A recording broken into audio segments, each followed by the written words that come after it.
मुर्शिद गिरामी सरकार ताजुशरिया दावत में तशरीफ लेकर के गए। मिजाज है कुर्सी पे बैठ के खाने का, आजकल कुर्सी पे बैठ के खाने का मिजाज। हजरत के लिए भी कुर्सी डाली गई तो सरकार ताजुशरिया ने कुर्सी पर भी सुन्नत के मुताबिक बैठ करके खाया। ऐसे इश्क था उनके दिल में मेरे नबी का। आज कुर्सी छोड़िए साहिब, अब तो खड़े होकर के लोग खाने खाने लगे हैं। शादी ब्याह में डिमांड करते हैं स्टैंडिंग में देना खाना, खड़े होकर के खाएंगे। पहले कुछ खैरियत थी, टेबल पे रख के खाते थे, अब खड़े होकर खा रहे हैं। और मिजाज देखिए खाने में, इतनी बेहुरमती रिस्क की होती है। जो बोटी समझ में आई, पहले तो डोंगा लौट लिया पूरा, उसके बाद जो समझ में आई वो खाई, बाकी फेंक दी। सोचो यार, तुम्हें क्या मुश्किल लगता है, फेंकना कितना आसान है। कभी उस बाप से पूछो जिसने बेटी के जहेज के साथ खाने का इंतजाम किया है, कितनी मुश्किल से खाने का इंतजाम करता है एक बाप। हमने किसी बोटी को फेंकने से पहले यह सोचा कि काश अगर हमने इसे अपनी थाली में लेकर के फेंका ना होता तो ये किसी बराती या किसी मेहमान की प्लेट में आ जाती तो बेटी के बाप की इज्जत बच जाती। ये ख्याल आया हमें? हम कभी सोचते थे कि नहीं, किसी की इज्जत उछालने में कितनी देर लगती है, मिनटों में इज्जतें उछाल देते हैं हम। किसी की आबरू की परवाह नहीं हमको। और यहां तक मिजाज बिगड़े, दावत एक की है तो तीन तीन जा रहे हैं खाने। बात सिर्फ खाने की नहीं, बात किसी की इज्जत की है, बात किसी की मानो मर्यादा की है। ये सब जानते हैं। अगर किसी ने 999 बारातियों को खिला दिया और एक बाराती का अगर पेट ना भर सका तो 999 को खिलाना बेकार हो जाता है, सब पे पानी फिर जाता है। लोग कहते हैं ये उसकी औकात, बारात मंगा ली उसने और खाना खिलाने की हैसियत नहीं रखता। इस तरह के ताने दे के लोग मार दिया करते हैं। साहिब, कभी किसी के दरवाजे पे खाने जाओ तो अगर अकेले की दावत है तो अकेले जाया करो, साथ में दूसरे को लेके ना जाया करो। कहीं तेरे एक के बढ़ जाने से किसी की इज्जत चली गई तो तू किस मुंह से मुस्तफ़ा का सामना करेगा? कभी सोच भी लिया करो इन बातों के बारे में। अल्लाह अकबर, अगर कोई बेटी की रुखसती में लगा है, अगर तेरी दावत की है, अल्लाह तौफीक दे तो 2 रोटी घर खा के चला जा, जाकर के उसका दिल रखने के लिए उसके दस्तरखान पे खा ले। और यार, कितनी मुश्किल से बाप जहेज का इंतजाम करता है, कितनी मुश्किल से बाप खाने का इंतजाम करता है। हम 3-3 लोगों को लेकर के चले जाते हैं और तुमने फिर अच्छे इंतजाम के बाद कभी बाप का चेहरा देखा? जब बारात खाना खाती है, मेहमान खाना खाते हैं, इंतजाम सारा इसका है, दिया हुआ सब कुछ इसका है, ये डेकोरेशन सब बाप का है, लेकिन फिर भी गर्दन झुका के बैठा रहता है, फिर भी गर्दन झुका के घूमता है। मेहमानों से कहता कोई कमी रह जाए तो माफ कर देना, बारात से कहता है कोई खता हो जाए तो माफ कर देना। एक दूसरे के आगे हाथ जोड़ते घूम रहे हैं कि कोई खता हो जाए तो माफ कर देना। एक हम हैं कि किसी को सुनने को तैयार नहीं है, हम तो अपने खाने में लगे रहते हैं। एक की दावत थी तो 2-2 चले गए। और यार, अगर बेटी की सुन लिया करो कि बेटी का निकाह है, आधा खाना घर खा के चले जाया करो, आधा जाकर के उसके दस्तरखान पे खा लिया करो। और यार, सिर्फ खा के अगर पीछा छोड़ दो तब भी बड़ी बात है। खाने के बाद मुंह में तीली डालते हैं, डालने के बाद कोई कहता नमक ज्यादा है, कोई कहता मिर्च कम थी, कोई कहता खाना कच्चा रह गया। और तुझे मुंह चलाने में कितनी देर लगी, तूने उसके खाने में ऐब निकाल दिया। उस बाप से पूछ कितनी मुसीबत से खाने का इंतजाम किया है। और यार, बोरियां उठा करके खाने का इंतजाम किया इसने, नाइट ड्यूटी करके बेटी की रुखसती का इंतजाम इसने किया है। लोगों के थक के खाने के बाद इसने बेटी की शादी का इंतजाम किया। तू कितनी आसानी से कह के चल दिया कि खाने में नमक तेज था, खाने में मिर्च तेज थी। और जालिम, तेरा तो पेट भर ही गया था।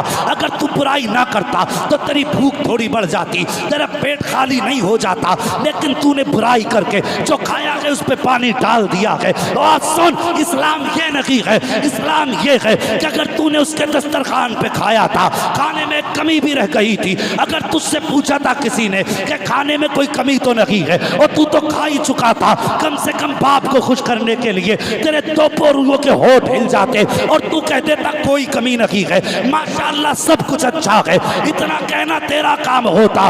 इधर बेटी का बाप मुस्कुरा देता, उधर मदीने वाला मुस्तफा गुंबद खजरा में मुस्कुराने लगा। बेशक सुभान अल्लाह, जिंदाबाद, वाह वाह सुभान अल्लाह। किसी के खाने में ऐब न निकाला करो, किसी के मेहनत की चीज पे ठोकर न मारा करो। अल्लाह तौफीक दे तो किसी की इज्जत घटाने में ना लगाइए वक्त को, बल्कि इज्जत बढ़ाने में वक्त लगाइए। सुभान अल्लाह। आप दूसरों को इज्जत दो, अल्लाह आपको इज्जत अता फरमाए। बेशक सुभान। आज बंदा ये सोचता मुझे सब सलाम करे और मैं किसी को ना करूं, ये सोच गलत है साहिब। तुम इज्जत करोगे, अल्लाह तुम्हें इज्जत अता फरमाएगा। लक़द काना लकुम फ़ी रसूलिल्लाहि उस्वतुन हसना, मेरे महबूब की ज़िंदगी तुम्हारे लिए बेहतरीन नमूना है।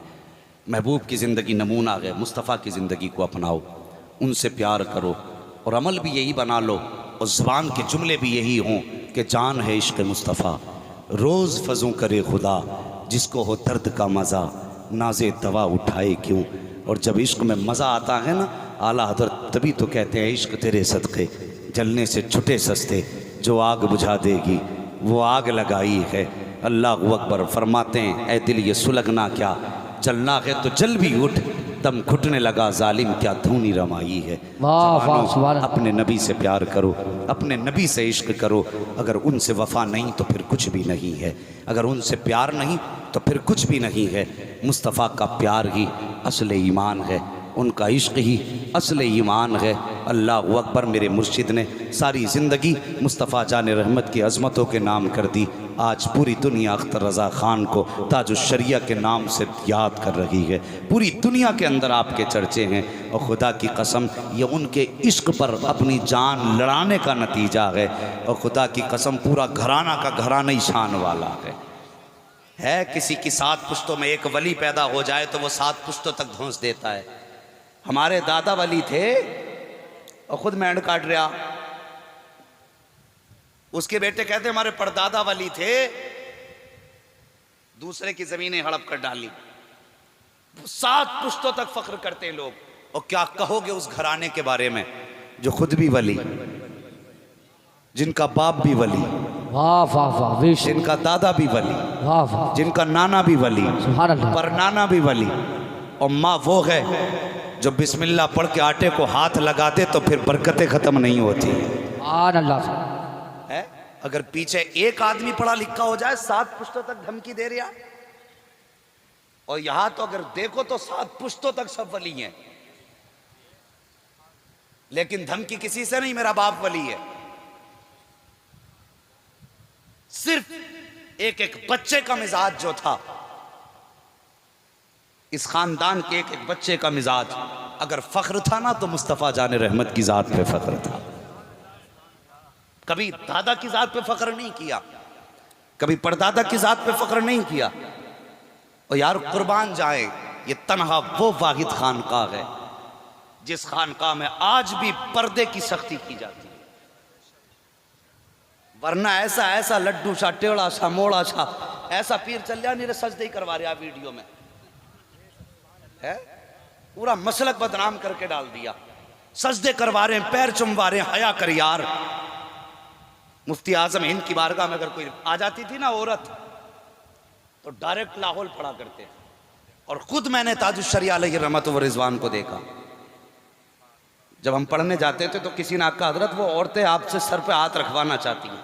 आपने कहा ला हौल वला कुव्वता इल्ला बिल्लाह, यहां पे किसी औरत को अंदर मत लाना। ये सख्ती थी मिजाज में। आज तो पीर ढूंढ रहा औरतों को, और औरतें ऐसा पीर ढूंढ रही हैं जो सर पे हाथ रखे। और मेहरबानी करो, ये पीरा मुरीदी ख़त्म करो। सच तो ये है कि मज़ार पे अगर औरत जाती है तो सिवाय लानत के कुछ नहीं मिलता है।